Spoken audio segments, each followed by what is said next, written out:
ত্যাগ কৰিব নালাগে নালাগে মন্ত্ৰী হৈ থাকক আৰু শিৱসাগৰ যোৰহাট বাৰম্বাৰ আহি থাকক। মন্ত্ৰী পীযুষ হাজৰিকা ডাঙৰীয়া অসমৰ গৌৰৱ গগৈয়ে ক্ষমা কৰি দিলে। মন্ত্ৰীত পদ ত্যাগ কৰিবলৈ নালাগে বুলি অসমৰ গৌৰৱ গগৈয়ে বৰ্তমান পীযুষ হাজৰিকাক ক্ষমা কৰি দিলে।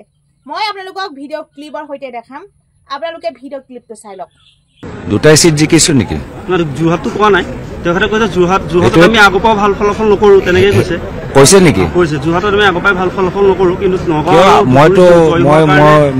মই দেখা নাই। মই সেইখিনি মনত আছে কি যোৰহাটটো জিকিমে, যোৰহাটটো আটাইতকৈ বেছি ব্যৱধানত আমি জিকিম। যোৰহাটত আমি 2.5 লাখ 3 লাখ ব্যৱধানত জিকিম। তো মুখ্যমন্ত্ৰী নগাঁৱৰ নাম ল'লে, ধুবুৰীৰ নাম ল'লে, যোৰহাটৰ নাম কিয় নল'লে? ইয়াতে গোটেই ৰহস্য লুকাই আছে। পীযুষ হাজৰিকা সম্পৰ্কত কি ক'ব? তেখেতে কৈছিলে যে আপোনাৰ যদি জয়ী হয় তেনেহ'লে মন্ত্ৰিত্ব তেখেতে ত্যাগ কৰিব। না, ত্যাগ কৰিব নালাগে নালাগে মন্ত্ৰী হৈ থাকক আৰু শিৱসাগৰ যোৰহাট বাৰম্বাৰ আহি থাকক, গোলাঘাট আহি থাকক, তিনিচুকীয়া আহি থাকক, ডিব্ৰুগড় আহি থাকক। মুখ্যমন্ত্ৰী যিমানবাৰ আহিছে আমাৰ লাভ হৈছে। উৰুকা দিনত যেতিয়া তেওঁক গধূলি মহিলাসকলক দৌৰালে, সেই সময়তে মই গম পালোঁ যে যোৰহাট আমি জিকিলোঁ। সেইকাৰণে মুখ্যমন্ত্ৰী মহোদয়ক মই বিনম্ৰভাৱে অনুৰোধ, মাহত 3 বাৰকৈ গোলাঘাট, শিৱসাগৰ, যোৰহাট, তিনিচুকীয়া, ডিব্ৰুগড় আহিব লাগে। আৰু অকলে নহয়, নিজৰ লগত সোঁহাত বাওঁহাতজনকো লৈ আনিব লাগে। মৃণাল শইকীয়াই আপোনাক শুভেচ্ছা দি পেলাই মুখ্যমন্ত্ৰীৰ ওখত পৰিছিলে, সেই সময়তে সিদ্ধাৰ্থ ভট্টাচাৰ্যই আপোনাক প্ৰশংসা কৰিছে, তাকে শুভেচ্ছা দিবলৈ গৈছে। আপুনি যোৰহাটৰ পৰা আপুনি দমত জয়ী হৈছে। চাওক, তেওঁলোকে নিজৰ দলটোক ভাল পায়, তেওঁলোকে আমাৰ দলটো ভাল নাপায়।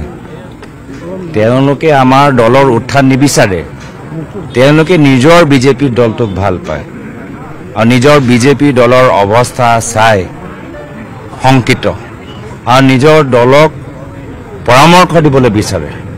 কিন্তু আজিৰ তাৰিখত তেওঁলোকৰ দলৰ ভিতৰত লোকতান্ত্ৰিক পৰিৱেশ নাই, নিজৰ কথা কোৱা অধিকাৰ নাই, জ্যেষ্ঠৰ লগত কেনেদৰে কথা পাতিব লাগে সেই পৰিৱেশটো নাই।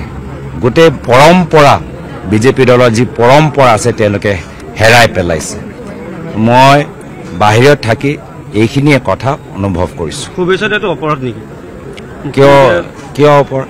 যেতিয়া সৰ্বানন্দ সোণোৱাল ডাঙৰীয়া মুখ্যমন্ত্ৰী হ'ল, তেখেতৰ শপত গ্ৰহণ সমাৰোহত মোৰ পিতৃ প্ৰয়াত তৰুণ গগৈদেৱ নিজে গৈছে।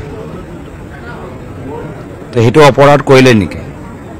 তো সেইটোৱে আমাৰ এটা পৰম্পৰা, আমাৰ কাৰো লগত ব্যক্তিগতভাৱে বেয়া নহয়। নিৰ্বাচনত উত্থান পতন হয়, জিকা হাৰা থাকেই, কিন্তু নিৰ্বাচন শেষ হৈ যোৱাৰ পিছত খেলৰ দৰে যিজনে জিকিলে আমাৰ ফালৰ পৰা শুভেচ্ছা থাকিল আৰু যিজনে হাৰিলে তেখেতৰ লগতো আমি আগৰ দৰে এটা ভাল সম্পৰ্ক ৰাখিবলৈ বিচাৰোঁ। তো সেয়া কথা কৈছোঁ যে আজি পৰম্পৰা বুজা মানুহবোৰ আজি অসমৰ নেতৃত্বত নাই। তেওঁলোকে না বিজেপি বুজি পায়, না কংগ্ৰেছ বুজি পায়। তেওঁলোকে মাত্ৰ নিজৰ ব্যক্তিগত স্বাৰ্থ, বাগান, ৰিজৰ্ট, স্কুল আৰু ফ্লাইঅভাৰৰ ওচৰত কিবা আছে নেকি ইয়াত এই বাইপাছ, নগাঁও বাইপাছ ওচৰত নাজানো দেই, সেইখিনিয়ে অলপ বুজি পায়। নিশ্চয় দেখিলে, আপোনালোকে ভিডিঅ' ক্লিপটো শুনিলে, দেখিলে নহয় জানো? আমাৰ গৌৰৱ গগৈয়ে কিমান এজন দয়াশীল মানুহ কওকচোন। যেতিয়া লোকসভা নিৰ্বাচন হৈছিল তেতিয়া পীযুষ হাজৰিকা ডাঙৰীয়াই কৈছিল যে যোৰহাটত যদি ভোট জিকে আৰু ভোটত জিকি জয়যুক্ত যদি হয় গৌৰৱ গগৈ, তেতিয়া মই দল ত্যাগ কৰিম বুলি, মন্ত্ৰিত্ব পদ ত্যাগ কৰিম বুলি যিহেতু কৈছিলে। এতিয়া গম পাইছেনে? এতিয়া গৌৰৱ গগৈ ডাঙৰীয়াই মন্ত্ৰী ত্যাগ কৰিব নালাগে বুলি ক্ষমা কৰি দিলে। আৰু গৌৰৱ গগৈ কিমান এজন ভাল মানুহ আপোনালোকে নিশ্চয় বুজি পালে। আৰু অসমৰ মুখ্যমন্ত্ৰী হিমন্ত বিশ্ব শৰ্মা ডাঙৰীয়াও কৈছিলে যে বিজেপি চৰকাৰ অধিকতকৈ অধিক যোৰহাটৰ পৰাহে বেছি ভোট পাব বুলি যিহেতু কৈছিলে। আৰু সেই কথাষাৰ একেবাৰে মিছা হৈ ৰ'ল। ৰূপজ্যোতি কুৰ্মীয়েও কৈছিলে যে গৌৰৱ গগৈ হাৰিব বুলি। যিখিনি কথা ক'লে সকলোখিনি মিছা হৈ গ'ল। আৰু পীযুষ হাজৰিকা ডাঙৰীয়াই চাওক, অকণমান গৌৰৱ গগৈৰ পৰা কিছু কথা শিকক আৰু কৈছে যে কোনোবা এটা দলে জিকিলেও কিন্তু অভিনন্দন জ্ঞাপন কৰে। আগতে যেতিয়া সৰ্বানন্দ সোণোৱাল জিকিছিল তেতিয়া তৰুণ গগৈ ডাঙৰীয়াও অভিনন্দন জ্ঞাপন কৰিছিল। আৰু এতিয়া গৌৰৱ গগৈ কাৰো প্ৰতি একো ক্ষোভ নাই। আৰু যিহেতু কৈছে যে মন্ত্ৰীসকল মাহেকত এবাৰ আহি থাকিব পাৰিব, গোলাঘাট, যোৰহাট, শিৱসাগৰ, কোনো কথা নাই, আহি থাকিব পাৰিব। এনেকুৱা এজন বহল মানৰ মানুহ, এনেকুৱা এজন ব্যক্তি, এনেকুৱা এজন প্ৰতিনিধি, আমাৰ যোগ্য প্ৰতিনিধি হিচাপে আমি সকলোৱে নিৰ্বাচন কৰিছোঁ। আৰু এনেকুৱা প্ৰতিনিধিৰ পৰা গৌৰৱ গগৈ ডাঙৰীয়াৰ পৰা পীযুষ হাজৰিকা ডাঙৰীয়াই কিছু কথা শিকক। অকল ৰাজনীতি কৰিলেই বুলি নহ'ব, মানুহৰ প্ৰতি সহানুভূতি, দয়া মৰম চেনেহ এইবিলাকো বুজি পাব লাগে। এইবিলাক কথা গৌৰৱ গগৈৰ পৰা কিছু কথা জানিব লাগে। অকল লিখিলে পঢ়িলেই যে এগালমান কোৱালিফিকেশ্যন থাকিলেই আৰু মন্ত্ৰী হ'লে বুলি এজন শিক্ষিত বা এজন ভাল মানুহ নহয়, কিছুমান গুণ থাকিব লাগিব, মানৱীয়তা গুণ, মানৱৰ প্ৰতি, মানুহৰ প্ৰতি দয়া মৰম স্নেহ, এইবিলাক সকলো গাত নাথাকে। কিজান পীযুষ হাজৰিকা ডাঙৰীয়া গাতটো সেইবিলাক গুণ নাই। অসমৰ গৌৰৱ যিহেতু গৌৰৱ গগৈ ডাঙৰীয়া গাত সকলোখিনি গুণ আছে। মানুহক কেনেকৈ ব্যৱহাৰ কৰিব লাগে, মৰম স্নেহ দিব লাগে, আৰু সকলো সমান দৃষ্টিয়ে চায়। ধনীক ধনী বুলি নহয়, দুখীয়াক দুখীয়া বুলি নহয়, সকলো মানুহ আৰু সকলো জনসাধাৰণকে একে দিশে। কিন্তু কিছুমান মন্ত্ৰীয়ে যে দুখীয়াসকলক কোনো মানুহ বুলি গণ্য নকৰে, এনেকুৱা কথা অসমৰ গৌৰৱ গগৈ ডাঙৰীয়াৰ পৰা শিকাটো উচিত।